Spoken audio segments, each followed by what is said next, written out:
You mentioned that you taught with Keith Thornton down at Did. Pankey, and one of the things that I've come to appreciate most about you over the years is your emphasis on communication, both as a teacher, as an instructor, and as someone that's really helped a lot of dentists connect more with their patients, with their referring providers, with their teams.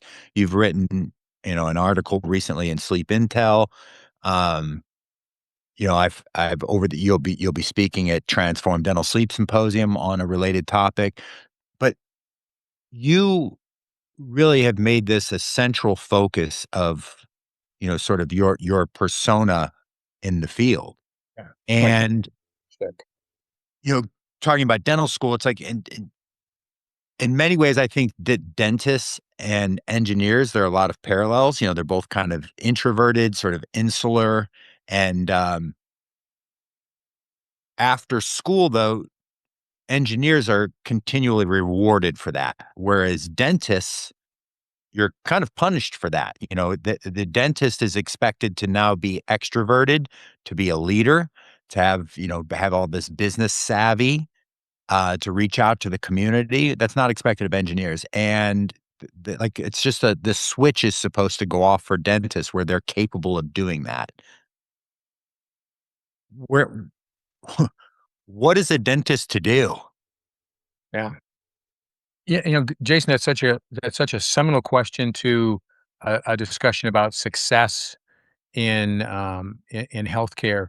Is healthcare providers are they're absolutely consciously pre-selected for their acumen at being really good at going nerdy, learning the science, learning how to work in a 4-inch circle, everything that fits the parallel Aaron's happy place, my happy place, and it's rare for an Aaron or a Mark. We're both very extroverted in life, and we love to jump up and down and have fun and do goofy things.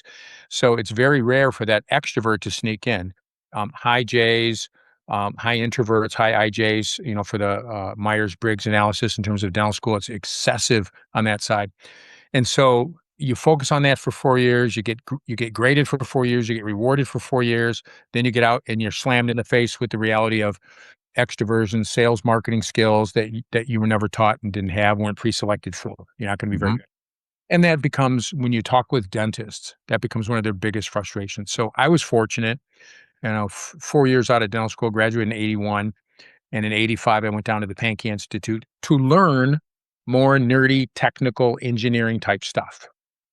And it was the greatest bait and switch that could have ever happened because they started talking about, balancing your life. They started talking about communication skills, having a philosophy of how you wanted to practice dentistry, how you wanted to live your life. And I'm like, when do we get to chase dots and grind and learn how to do an equilibration and smooth out these bumps and measure these margins? And they said, "We'll get to that." And they did. They did get to that. They taught you all the technical excellence. So they took you up a notch or 2 on the technical side, but they also made you look at what you needed to do to be a better person, more balanced, and more communicative. And so I was very fortunate. Now I was an extrovert already. I was the class clown growing up. Huh. Easy No. transition for me. Yeah, surprise, squirrel. And so I've got a lot going on in my life that way. But not everybody makes that transition. You go through the Pankey Institute, and there's people who are very frustrated by having to do those touchy-feely communication exercises and look into your heart and talk about balancing your lives. And it's a real struggle. And fast forward, you've been doing dentistry for X number of years. And fast forward, you've been doing dentistry for X number of years. Now you start to add sleep. Nothing changes. It's the same. Yeah, so those skills though, that touchy-feely, those soft skills, I mean, how necessary is it really? Is it a want to have, a nice to have, or is it a must have? Wow. So, if your clinical skills are, at the very highest level, I believe that there'll still be enough people to seek you out because your clinical skills are so incredible that somehow word will get out that, hey, the guy's a pain in the ass to work with. He's got horrible bedside manner. She's terrible to talk to, but man, she really knows what she's doing. And enough people will seek you out.